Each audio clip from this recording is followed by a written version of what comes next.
శ్రీహర్ష నైషధం 128వ భాగం 18-12-23 21వ సర్గలో ఉన్నాం.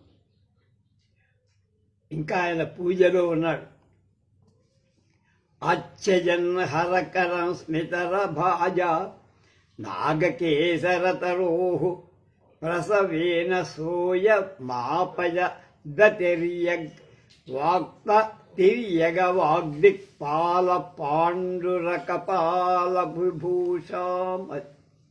సహ అయం పూజా నిరతి కలిగిన అభిలాష కలిగినటువంటి నరుడు స్మిత భాజ చిరునవ్వుకు కానుకగా వికాసం వహించిన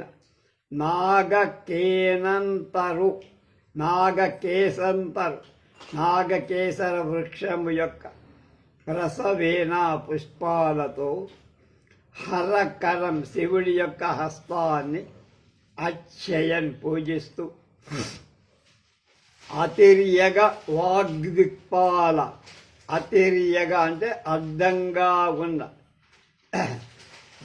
వాక్ దిక్కుపాల తూర్పు మొదలైన 8 దిక్కులకు, అలాగే దిగువనున్న అవాక్ దిక్కులకు భిన్నమైన ఊర్ధ్వ దిక్కులకు పాలకుడైన బ్రహ్మ యొక్క పాండురా తెల్లని కపాల చర్మరహితమైన కపాలం యొక్క విభూషాం శోభను ఆపయత్ పొందాడు. తన పుత్రిక అయిన సంధ్యను కామించి వెంటనే పడిన బ్రహ్మ యొక్క 5వ శిరాన్ని ఖండించాడు. తర్వాత బ్రహ్మవధ వదలని పాపాన్ని ప్రాయశ్చిత్తాన్ని గోరిన శివుడు భిక్షకై ఆ కపాలాన్ని చేతిలో ధరించి భిక్షాటన చేసి, బ్రహ్మ కపాలం అది. నాగకేసర పుష్పం కూడా ఆ కపాలంలాగా తెల్లగా ఉండేది అవటంతో నరుడు చేసే శివ పూజలో బ్రహ్మ కపాలంతో సమానంగా ఉందని భావించాడు హర్షకవి.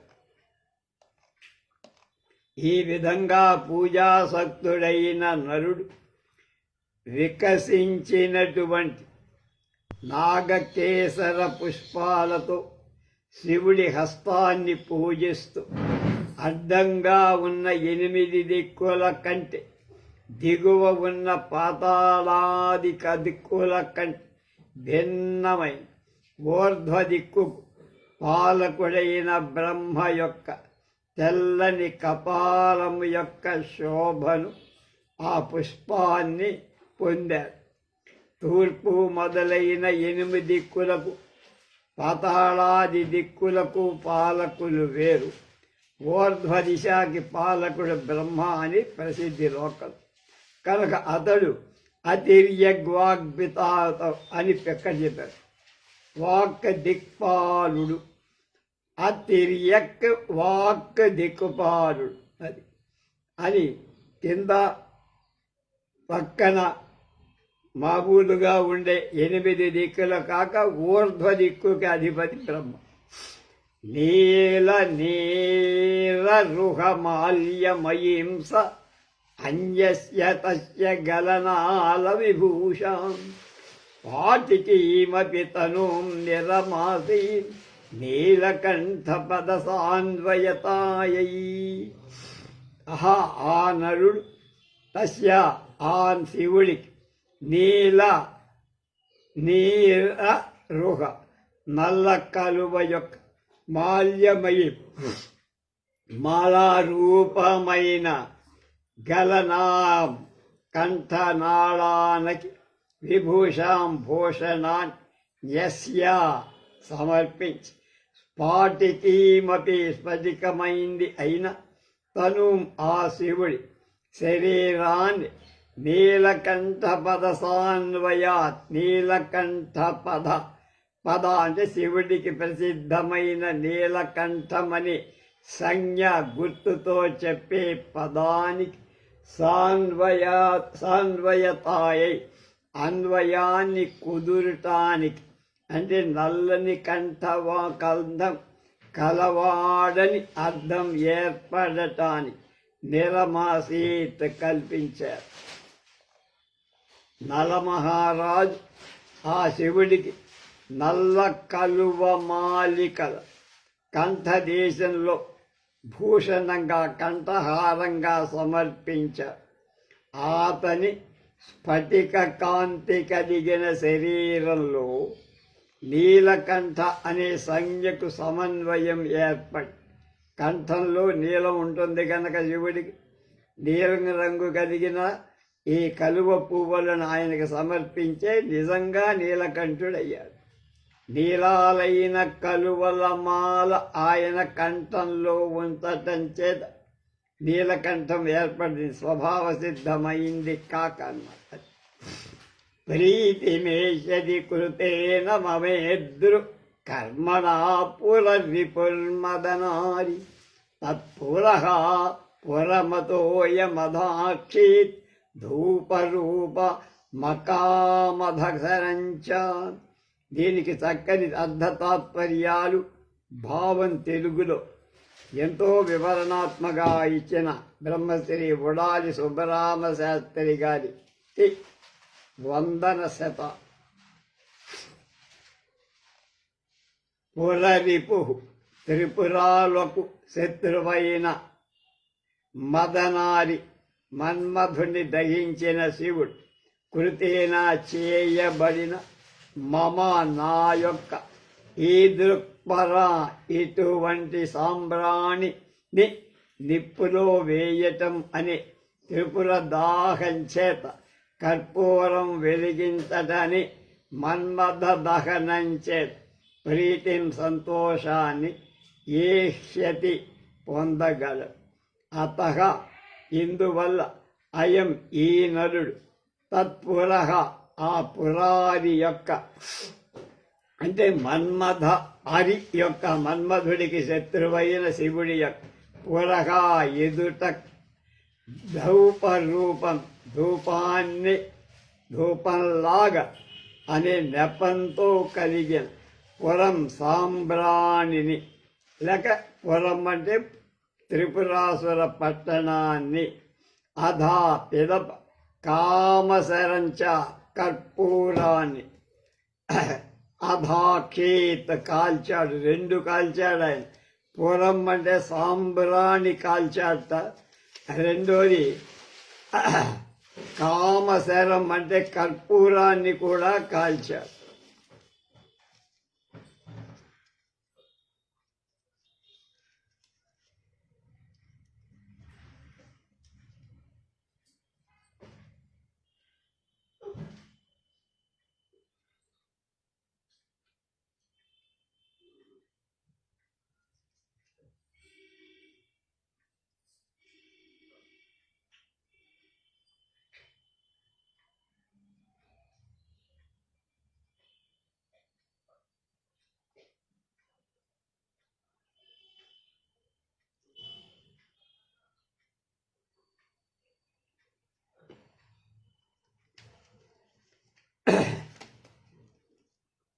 నలుడు ధూపం వేశాడు, కర్పూరాన్ని వెలిగించాడని చెప్పడానికి ఇంత తిప్పాడు గురుడు. అది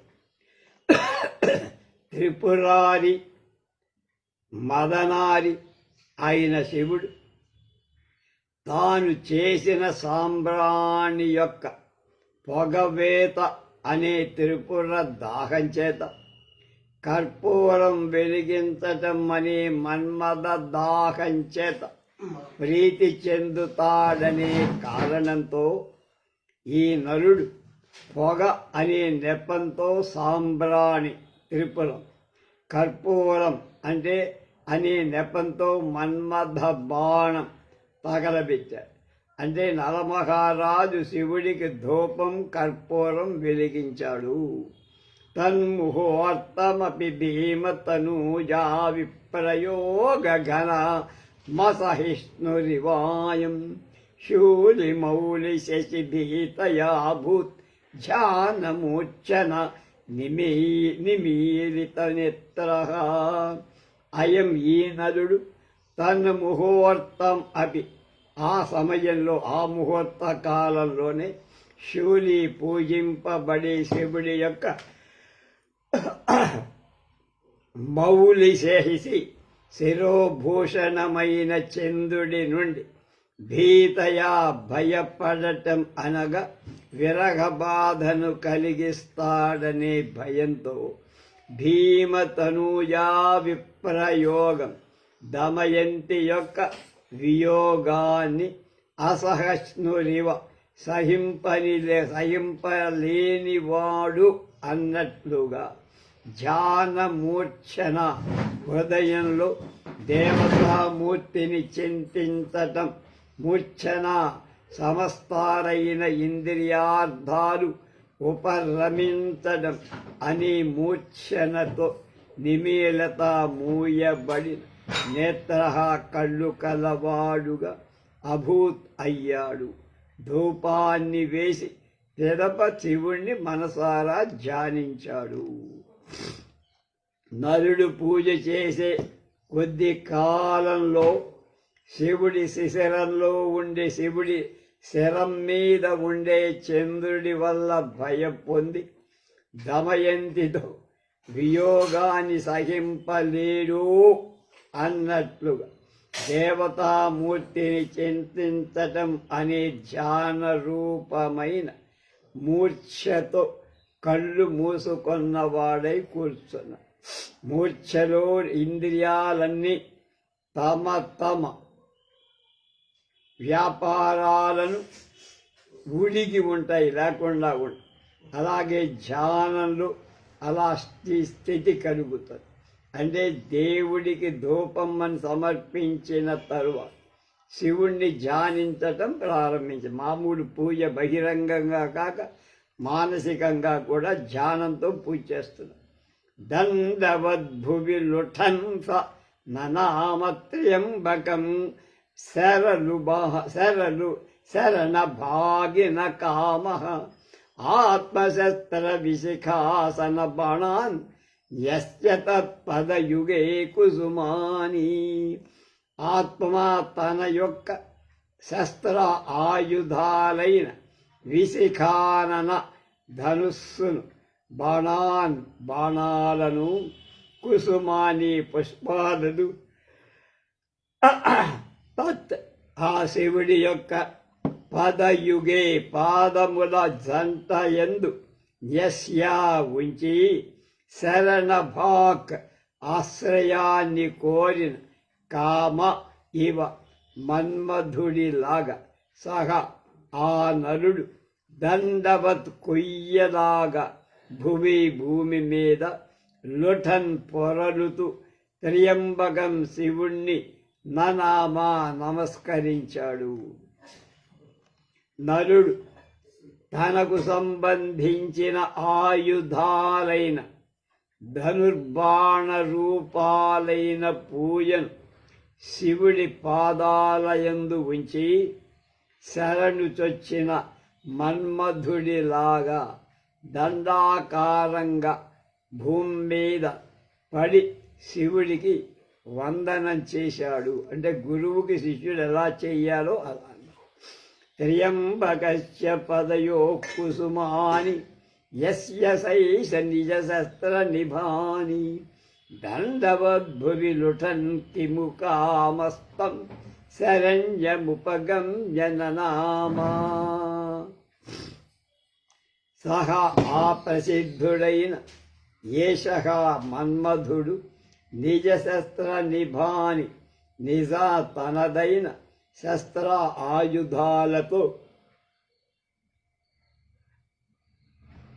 నిభాని సమానాలైన కుసుమాని పుష్పాలను త్ర్యంబకస్య ముక్కంటి యొక్క అంబకం అంటే కన్ను, అంబకం అంటే మూడు కళ్ళున్నటువంటి శివుడి యొక్క స్పదయో పాదాలయందు యస్యా ఉంచినవాడు సమర్పించి భూమి యందు దండవత్ దండంలాగా లుఠన్ పడుతూ శరణ్యం రక్షకులైన త్ర్యంబకం ముక్కంటి ఉపగమ్య చూసి సనా ననా మా పల్కరించడు, నమస్కరించడా, ఏం మాట్లాడటం ఏమిటి, నమస్కరించినా నేను మాట్లాడించినా ఆయన మరకలేదేమిటి అని ఒక ప్రశ్నగా అన్నమాట.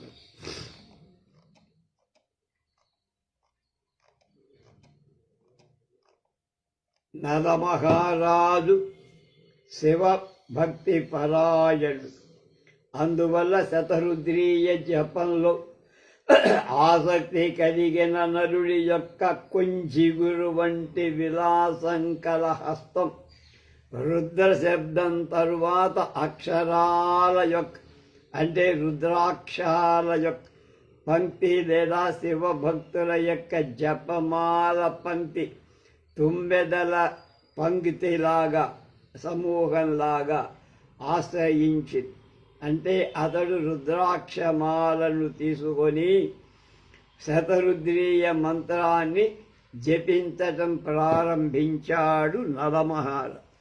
ఉత్తమం సమహతి స్మ మహిభృత్ పూరుషం పురుష సూక్త విధానై ద్వాదశాపి చ స కేశవమూర్తి ద్వాదశాక్షరముదీర్య వందే.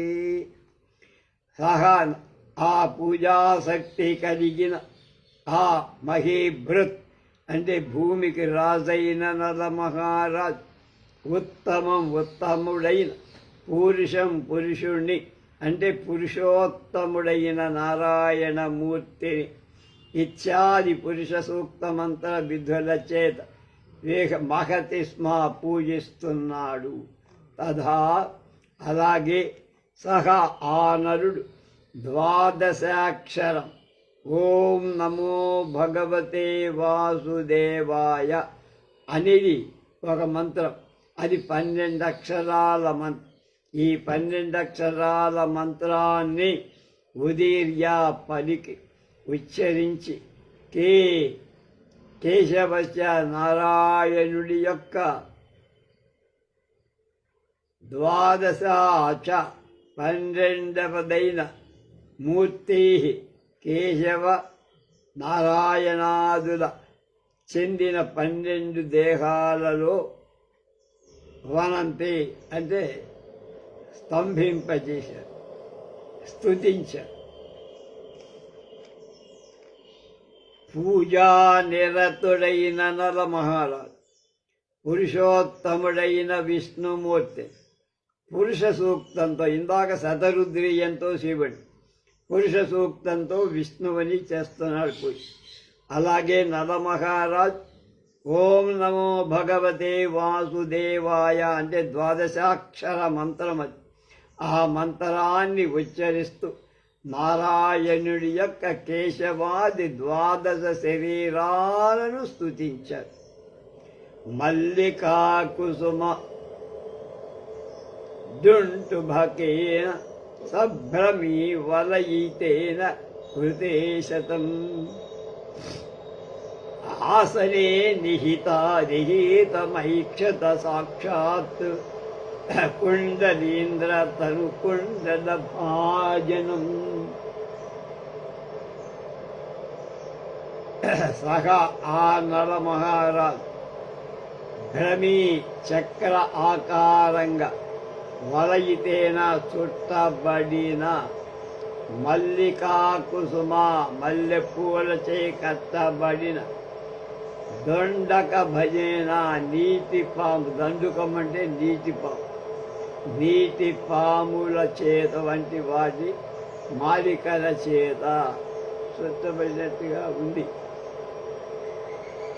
కృతే చేయబడిన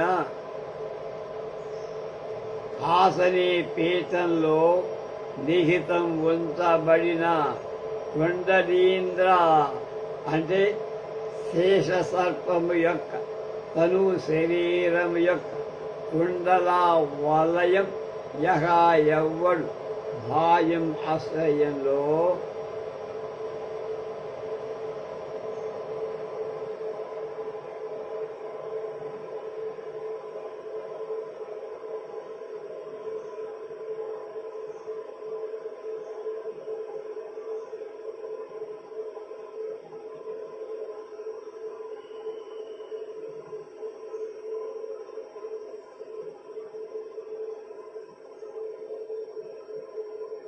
ఆ నారాయణుణ్ణి శేషతల్పం మీద ఉన్న నారాయణ్ణి సాక్షాత్ ధ్యాన యోగంతో ప్రత్యక్షంగా ఐక్షత చూశారు.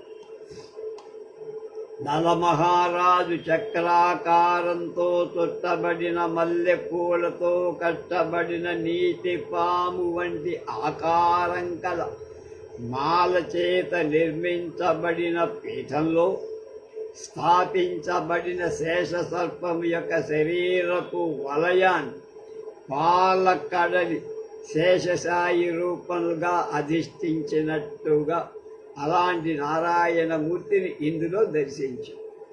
మేచక ఉత్పలమయీ బలిబంధు స్తద్బలిస్ర గురసి స్మ కౌస్తుభాఖ్య మణికుట్టిమ వాస్తు శ్రీకటాక్ష నికటాయిత కోటి.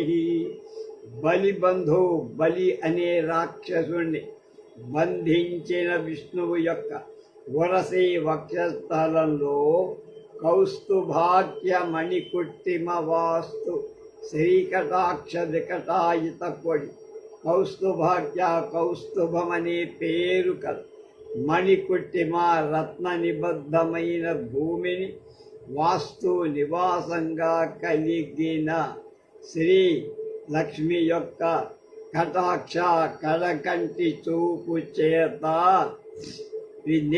వికటాయత వృద్ధి చెందిన కోటి ప్రాంతం కలిగిన మేచక ఉత్పలమయి నల్ల కలువ యొక్క మయి రూపం కలిగిన అంటే నల్ల కలువలాగా ఉండేటువంటి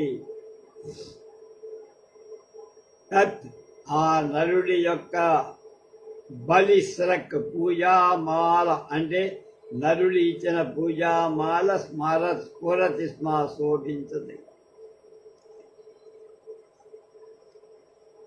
బలి అనే రాక్షసుని బంధించిన విష్ణువు యొక్క వక్షస్థలంలో కౌస్తుభమని మణి నిబద్ధ భూమిలో నివసించు లక్ష్మి యొక్క కడకంటి చూపుల చేత వైశాల్యం పొందినది అంచులు కలిగిన నల్ల కలువల చేత కూర్చబడినటువంటి ఆ నరుడి యొక్క పూజామాల శోభించినది. ఇదంతే. అంటే ఆ విష్ణువు వక్షస్థలంలో ఉండి కౌస్తుభమణిపై లక్ష్మి అధిష్ఠించి ఉందని, ఆమె యొక్క నేత్రాలు నల్ల కలువల కాంతిని మించి ఉన్నాయని, కనుక అలాంటి ఆమె యొక్క కటాక్ష కాంతులు విష్ణువు వక్షస్థలంపై ఉంచబడిన నల్ల కలువ మాలపై పడగా వాటి అంచులు విస్తరించాయని కవిభావం. స్వర్ణకేత కేతక శతాని చ హేమ్నః పుండరీక ఘటనాం రజతేశ్యః మాలయారుణమణిం కరవీరః.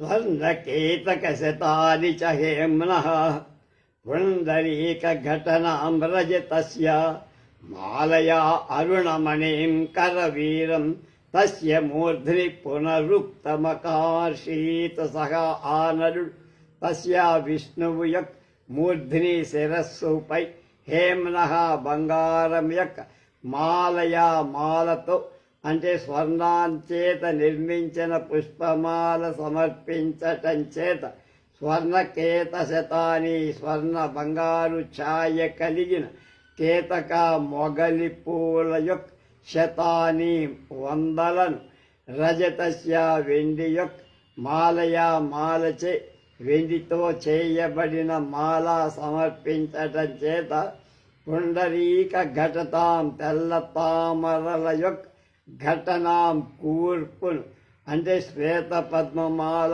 అలాగా కనపడింది.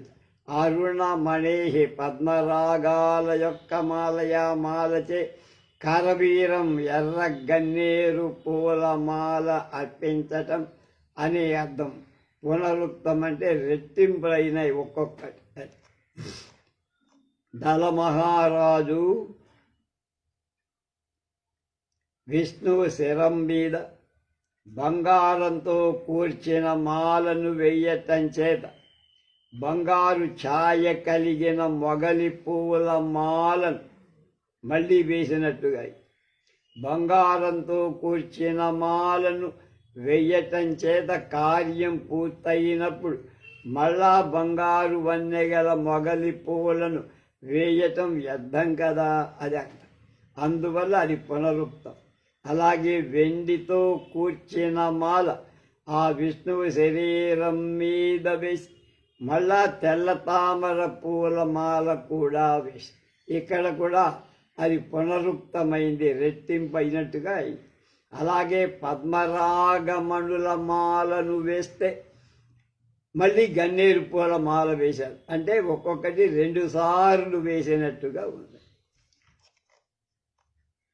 నాల్ప భక్త బలిరంద నివేద్యై స్తస్య హారిణమదేన స కృష్ణ శంఖచక్ర జలజాతవదచ్చ శంఖచక్ర జల పూజనయాభూత్. సహా ఆ భగవంతుడైన నారాయణుడు తస్య ఆ నరుడి యొక్క అన్న నివేద్యై అన్నం వల్ల నైవేద్యాలతో నాల్ప అధికమైన భక్త బలి అనేక నివేదనాలు అన్న నివేదనాలు కలవాడే.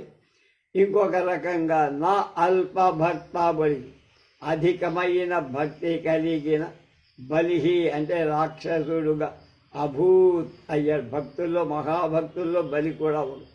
తస్య అతడికి హరిణమదేవ కస్తూరిని అర్పించటం చేత హారిణమదేన అంటే కస్తూరిని అర్పించటం చేత కృష్ణాహ నలుపు రంగు కలవాడుగా పాపాలను ఆకర్షించేవాడుగా అభూత్ అయ్యాడు. తథా అలాగే శంఖ చక్ర జల పూజనయ శంఖ దక్షిణావర్తమైన అనేక శంఖాల యొక్క సమూహాలలోని జల ఉదకాలతో పూజనయా పూజించటం చెయ్యటంగా శంఖచక్ర జలజాతపరచ.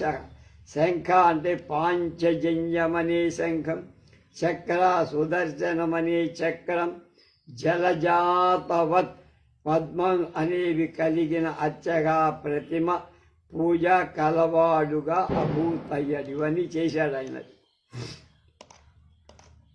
పూజ్యుడైన నారాయణుడు అన్నాలనే నైవేద్యాల చేతను అన్నట్టుగా అధికమైన అన్న బలిని కలవాడైన అధికమైన శక్తి సంపన్నుడైన బలి అనే రాక్షసుడిని కలవాడు అయ్యాడు. అలాగే దక్షిణావర్తాది వివిధ శంఖ సమూహాలలో జలంచేత పూజ చేయటం, తీర్థం లేకపోతే అభిషేకం చేయటం చేత అన్నట్లుగా పాంచజన్యమనే శంఖాన్ని, సుదర్శనమనే చక్రాన్ని, పద్మం వహించిన ప్రతిమ కలవాడుగా వాడి పూజలో కలవాడుగా ఆ నరుడు ఉన్నాడు.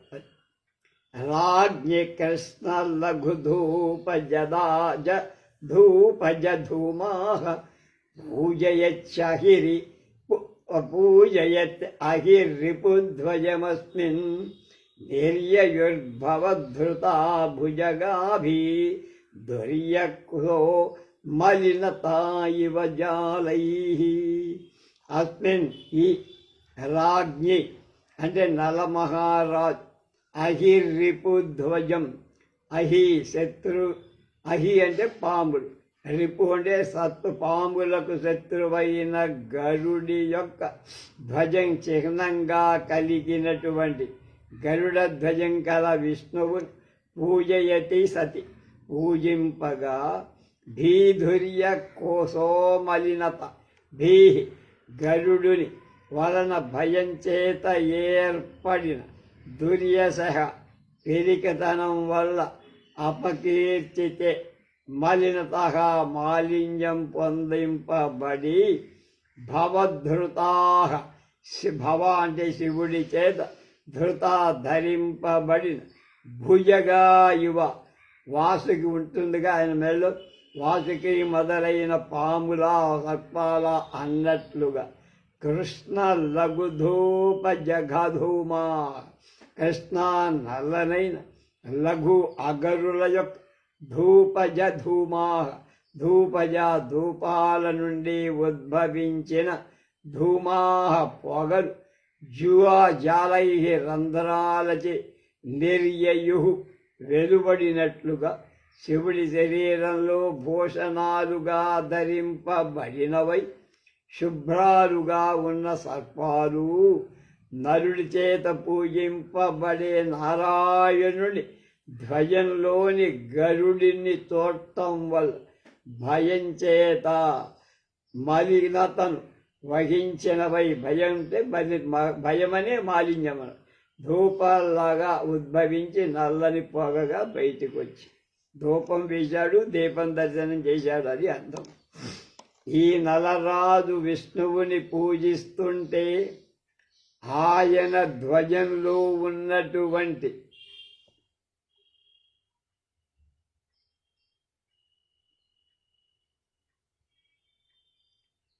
గరుడిది వలన భయం అనే అపవాదం చేత నల్లబడినవి, శివుడి చేత ఆభరణాలుగా గ్రహించబడినవి అయిన వాసుకి మొదలైన శుభ్ర సర్పాలలాగా కాలాగరు ధూపాలచే ఉద్భవిల్లిన ధూమాలచే పొగలచే గవాక్ష రంధ్రాలు కిటికీల రంధ్రాల నుండి బయటికి వెళ్ళి శివుడి శరీరంలో భూషణాలుగా కప్పుకోబడిన అంటే వేసుకోబడిన సర్పాలు స్వభావం చేత కలిగిన భయంతో మాలిన్యాన్ని పొందాయా అన్నట్లుగా ధూపం వల్ల ఉద్భవిల్లిన నల్లని ధూపంగా వెలుపలికి వెళ్ళాయి. అర్ఘనిస్వమణిమాల్య విమిశ్రై స్ఫేరజాతిమయదామ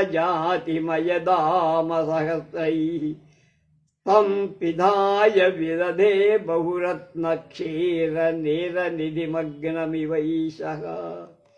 ఏషః ఈ నరుడు అర్ఘ వెలచే నిన్వ దరిద్రాలు అంటే అమూల్యాలైన మణిరత్నాల యొక్క మాల్యాహారాలతో విమిశ్రై కూడినటువంటి స్మేరా వికసించిన జాతిమయ మాలతీ పువ్వు యొక్క దామా మాలల యొక్క సహస్రై వేలాది మాలలచే శ్రీ మహావిష్ణువుడు విధాయ కప్పి అలాగే అనేక రకాలైన ఎక్కువ అంటే చాలా రత్నాల యొక్క క్షీర నీర నిధి పాల కడలిలో నమగ్నమివ మునిగిన వాడిలా విదధే చేశాడు. ఇక్కడ పాల యొక్క స్థానాన్ని తెల్లటి మాలతీ కుసుమ మాలికలతో చూపించాడు. రత్నస్థానాన్ని మణిమాలను గ్రహించాలి. నలమహారాజు వెలకట్టలేని రత్నాలతో కూడిన వికసించిన మాలతీ కుసుమ మాలికలు అనేకం వేల కొద్ది ఆ మహావిష్ణువు కప్పితే బహురత్నాలు కల క్షీరసాగరంలో ఆ విష్ణుమూర్తి ఉన్నాడా అన్నట్టుగా ఉంది. అక్షసోత్రగత పుష్కర బీజ శ్రేణిరస్య కర సంకరమేత్య శౌరి సూక్త జపితు పునరాసత్ పద్మ సద్మచరవాస విలాసం. అక్షసూత్ర జపమాలలు గత పొందిన పుష్కర బీజ పద్మ బీజాల యొక్క శ్రేణి పంక్తి శౌరి సూక్త జపితు పురుష సూక్తాన్ని శౌరి సూక్తం అంటే శౌరి అంటే విష్ణువు పురుషుడు పురుష సూక్తాన్ని జపితు జపించే అస్య నలుడి యొక్క కర సంకరం హస్తాలతో సంకరం సంబంధాన్ని ఏచ్ఛా పొంది పునఃమళ్ళ పద్మ సద్మ చిరవాస విలాసం పద్మాలనేటువంటి ఇళ్లలో చాలా కాలం నివసించటం యొక్క విలాసం అంటే శోభను అసత్ పొందాడు. నరుడి హస్తం పద్మాలతో సమానమే కనుక ఆ హస్తాన్ని పొందటం వల్ల చిరకాల వాసపు చిరకాలంగా ఉన్నటువంటి విలాసాన్ని పొందాయి. ఆ నరుడి జపమాలలో కూర్చబడిన పద్మ బీజాల వరుస జపమాల పురుష సూక్తాన్ని జపించే నరుడి హస్తాల్లో ఉండటం మూలంగా మళ్ళా పద్మమని గృహంలో నివసించే శోభ ఎప్పటికక్కడ ద్విరుక్తి చేస్తున్నాడు. 2 రెట్లు అన్నమాట. పద్మ బీజాలు పద్మములో ఉండటం సహజం. అవి జపమాలలో కూర్చబడటం మూలంగా డబల్ అయిపోయింది. నరుడి హస్తం పద్మం చేయబడి ఆయన హస్తమే ఒక పద్మం కనుక మళ్ళా నరుడి హస్తం అనే పద్మంలో పద్మాల మాల పద్మ బీజాల మాల ఏర్పడి కైట భారి పదయోర్నత మూర్ధన సంజిత విచికిల ప్రగసరగనేన జహ్ను జేవ భువన ప్రభుణా భూత్ సేవితాను నయత యతమాన నత మూర్ధన నత వంగిన మూర్ధన తల శిరస్సు కల అనునయత స్తుతుల చేత భగవంతుణ్ణి పరుస్తున్న భువన ప్రభుత లోకాలకు ప్రభువైన అనేనా ఆ నలుడి చేత లేక భగీరథుడి చేత లేదా జలాలకు ప్రభువైన వరుణుడి చేత కైట భారి పదయో కైటభుడి అంటే కైటభుడిని సంహరించిన విష్ణువు యొక్క పదయో పాదాలలో సంజిత సమర్పింపబడిన ఆసంజిత ఆసక్తి పొందిన విష్ణు పాదాల్లో జన్మించింది గంగాధర్. ఆయత పొడవైన మానా కొలత కల భూమిలో భూమి మీద రావడానికి ప్రయత్నం చేత లేదా ఆయత పొడవైన మానా అసూయను క్రోధాన్ని కలిగి సేవిత సుగంధ ద్రవ్యాలతో ఆరాధింపబడి 3 లోకాల జనుల చేత పూజింపబడిన విచికిలంత్రక్ మల్లెపూల మాలను జహును జేనా గంగలాగా జాహ్నవి అంటే గంగ కదా అభూత్ అయ్యింది. భగవంతుడి ప్రణామం చెయ్యటానికై తల వంచి స్తోత్రాలతో భగవంతుణ్ణి ప్రసన్నపరుస్తున్న భువన ప్రభు అంటే భూలోకనాథుడైన నరుడి చేత మల్లెపూల మాల దేవతా గృహంలోని విష్ణువు యొక్క పాదాలపై సమర్పించబడి గంగ యొక్క పక్షంలో ఆలోచిస్తే రెండు అర్థాలు వచ్చాయి. గంగ పక్షంలో రెండు రకాలు. భువన ప్రభువు చేత, భూలోక ప్రభువైన భగీరథుడి చేత ఆ గంగ విష్ణు పాదాన్ని పొంది, విష్ణు పాదోద్భవ అంటాం కదా గంగ. అలాగే ఆ గంగ భువన ప్రభువు అంటే ఉదకాలకు రాజైన వరుణుడి చేత విష్ణు పాదాన్ని పొంది. ఏదో ఊహ. ఆయతమానమైంది అంటే పొడవైన కొలత కలది, అంటే సుదీర్ఘమైన లేదా భూమి మీదకి రావటానికి ప్రయత్నిస్తున్న లేదా అయతమైన మానం కలిగినటువంటి దీర్ఘమైన ఈర్ష్యను కోపాన్ని పొందిన సేవితమైన అంటే ఆరాధింపబడిన, మరొక పక్షంలో సుగంధం చేత ఆదరింపబడి, ఇంకొక పక్షంలో మూడు లోకాలలోని జనుల చేత త్రిపదగా పూజింపబడిన ఆ దేవగృహంలో మల్లెపూల మాల, ఒకటే మాట అక్కడ మల్లెపూల మాల వేశాడు. ఎవరికి? విష్ణుమూర్తికి. అది గంగలాగా కనిపించింది. మన బుర్ర తినడానికి అంత దూరం లేదు. సానురాగ, ఇది యుగ్మంట. రెండు శ్లోకాలు ఒకే దానిలో కలిపారు. 48, 49లో. సానురాగ మనగక్కమలాయం సూచయన్నతి హృదింజసననే గౌరవం వ్యజితవాగధి దేవ్యా శ్రీగృహోర్ధ్వ నిజకంఠ నివేశాత్ ఇచ్చవేచ్చనసునా బహూనాపి ప్రాప్నువన్న ముదమర్చనయా సహ మౌక్తి సూక్తి మౌక్తిగమయైరథ హారై భక్తిమైహత హరేరుపహారై. ఆయన ఎవడి కోపం వస్తుందో వాళ్ళని ప్రశాంతం చేసుకోవాలి. ముందుకు శివుణ్ణి వాయించాడు, తర్వాత విష్ణువుని వాయిస్తున్నాడు. అదే పాపం లేని అనగా పాపం లేని విష్ణువు హృది అంటే వక్షస్థలంలో వ్యసనేనా ఉంచటం చేత, న్యసనేన న్యాసం అంటే ఉంచటం కనుక ఉంచటం చేత అంటే లక్ష్మిని ఉంచటం చేత వక్షస్థలం మీద కమలాయాం లక్ష్మి యందు స్వానురాగం తన యొక్క ప్రేమను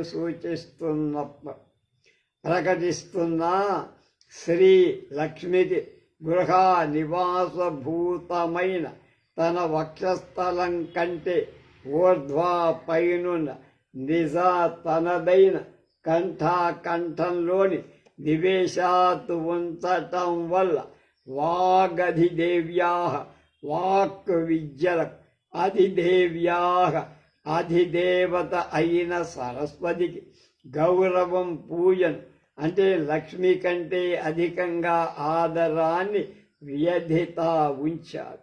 సహా ఆనరుడు ఇది ముందు చెప్పిన విధంగా విష్ణువు యొక్క అభిప్రాయాన్ని అవేచ్ఛ తెలుసుకొని బహునా అధికమైనట్టి వసునా ధనం చేత అంటే లక్ష్మీ రూపాలైన రత్నాదుల చేత లక్ష్మిచే విహితయా చేయబడి అర్చనయా పూజ చేత కూడా ముదం సంతోషాన్ని నప్రాప్నువన్ పొందని వాడై ఆ తర్వాత సూక్తి మౌక్తికమయై సూక్తి రసవత్తరాలైన పదాల చేత కూర్చబడిన స్తోత్రాలని మౌక్తికాలైన ముత్యాల సమూహ రూపాలైన అంటే హార రూపాలు సరస్వతికి కానుకల చేత హరే విష్ణువులకు భక్తిం ఐకాంతికం ఏకాంతమైన సేవను బహుతా కోర.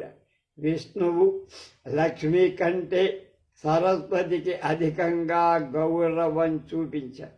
అందువల్ల సరస్వతిని స్తోత్రాలకు సాధనంగా ఉంచుకొని చేసే అర్చన చేతనే అధికమైన భక్తి ప్రదర్శితమవుతుందని తలచి నరుడు సరస్వతీమయమైన సరస్వతి సూక్తాల చేత ఆయన విష్ణువుని పూజించాడు. విష్ణువు లక్ష్మిని తన వక్షస్థలంలో ఉంచుకోవటంతో ఆమె అందు తాను అనురాగం చూపుతున్న విష్ణు ఆ లక్ష్మీదేవికి నివాస పైన తన వక్షస్థలం కంటే పైన కంఠభూమిలో ఉన్న సరస్వతి వాక్కు ఉంచుకోవటం ఆ సరస్వతీదేవికే ఎక్కువ గౌరవం ఆధిక్యం కలిగించాడు ప్రదర్శి.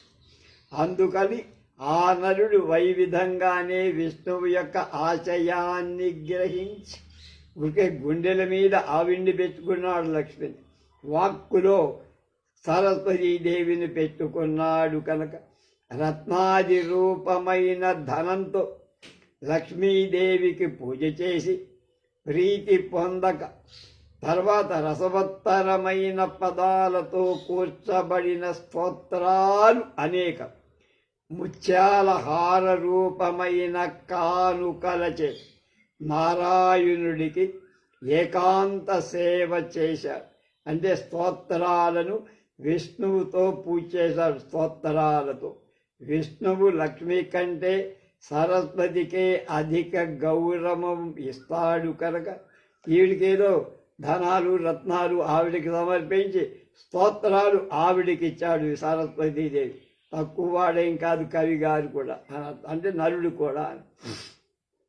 దూరతస్థుతిరవాగ్విషయస్తే రూపమస్మదభిధాస్తవ దింద తత్ క్షమస్వ యదహో సదహో ప్రలభా యదహో ప్రలపాం ఇత్యుక్త పూర్వమయమేత దవోచత్. హే భగవాన్, భగవాన్ తే నీ యొక్క రూపం స్వరూపం అవాగ్విషయం మాటలకు అందది కదయ్యా. యతో వాచో నివర్తంతే అప్రాప్య మనసా సహ. నీ దగ్గరికి వెళ్ళినవి మాటలు మనస్సుతో సహా వెనక్కి రావాల్సిందే, అవి నిన్ను చేరవు అని వేదం చెప్పింది కదా. ఆ భగవంతుని స్వరూపం వాక్కులకు గోచరం కాదు. స్తుతి ఆ భగవంతుణ్ణి కొనియాడటం దూరత అసాధ్యం. నీ స్వరూపం వాక్కులకు అతీతమైనప్పుడు నీ స్తుతి ఎలా సాధ్యమవుతుందయ్యా అని అర్థం అన్నమాట. కనుక అస్మదద్భిధా మా మాటలని మేం చేసే స్తుతులు తవ నీకు నిందా దూషణాలవుతాయి. ఎక్కువ గుణాలు ఉన్న నిన్ను కొద్దిపాటి గుణాలను వెల్లడి చెయ్యలేక మాటలతో స్తుతించటం, వాక్కులకు గోచరం కాని నిన్ను వాక్కులతో వర్ణించడం అది నీకు భూషణం కాదు, దోషణమే. కనుక అహం నేను అంటే నరుడన్న రాజైన నేను ఎత్ దేనిని ప్రలపామి వదరుతున్నాను వాగుతున్నాను దాని క్షమస్వ క్షమించు స్వామి.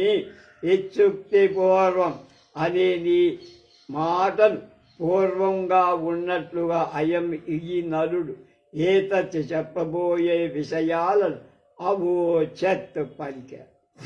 భగవాన్ నీ స్వరూపం యతో వాచో నివర్తంతే. ఇలాంటి శృతి అనుసరించి మాటలకి అందదు.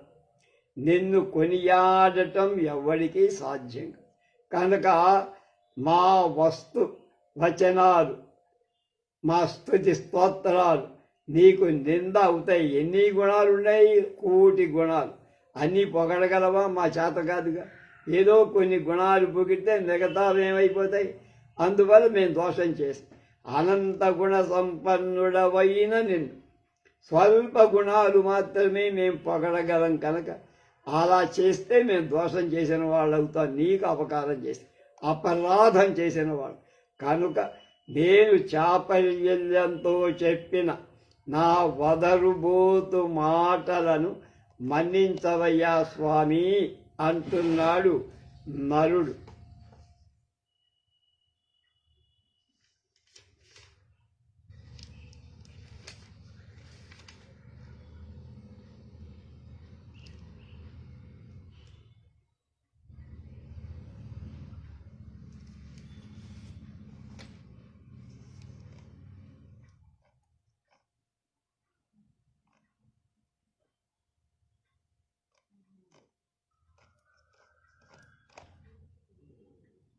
స్వప్రకాశ జడయేష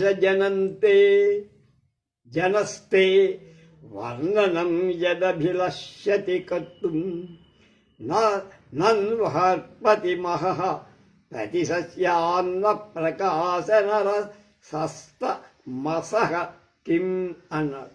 ఏమంటాడు? హే స్వప్రకాశ, స్వయంగా ప్రకాశించేవాడివి కదా భగవాన్. ఏష ఆత్మా స్వప్రకాశ అని వేదాంతం అంటోంది కనుక భగవంతుడు స్వయం ప్రకాశకుడు అని తెలుస్తోంది. జడహ మూఢంగా అవిద్యతో కూడిన ఏష జనహ, ఈ జనంతే జ్ఞానస్వరూపుడవైన నీ యొక్క వర్ణనం అజ్ఞాన రూపంగా ఉన్న నేను వర్ణించటం, కర్తం చేయటం ఎత్తు ఎందువల్ల అభిలష్యతి కోరుతోందయ్యా. నను ఓ మహావిష్ణువు సహా ఈ అభిలాష అహర్పతి, సూర్యుడి యొక్క అహస్సు అంటే పగలు, పతి అంటే ప్రభు, పగలుకు ప్రభువు సూర్యుడు. అహర్పతి అయిన సూర్యుడి యొక్క మహప్రది వెలుతురు ఉద్దేశి తమసహ చీకటికి ప్రకాశ సరసహ తాను వెలుగొందాలనే కోరిక నశ్యాత్ కిం కాదా ఏమిటి? సూర్యుడిని వెలుగు నేను పొందాలని చీకటి అనుకోవడం ఎక్కడైనా సాధ్యమవుతుందయ్యా?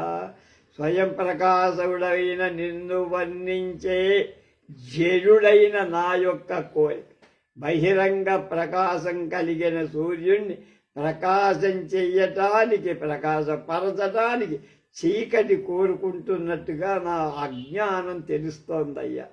కనుక నా మాటలు ఎన్ని మాటలు మాట్లాడినా నిన్ను నేను ఏ మాత్రం చెప్పలేను, నిన్ను వర్ణించలేను. నీ శక్తి తెలుసుకోవాలి.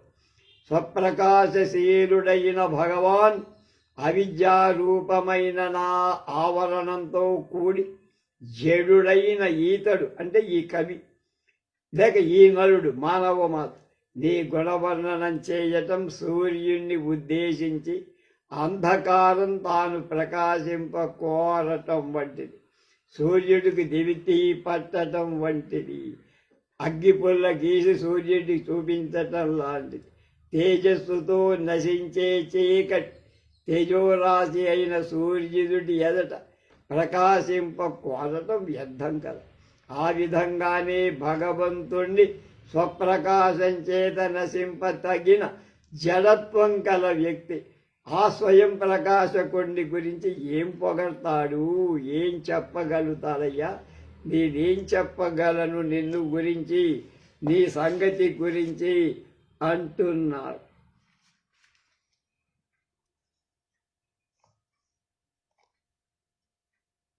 మిగతావి రేపు చూద్దాం. స్వస్తి.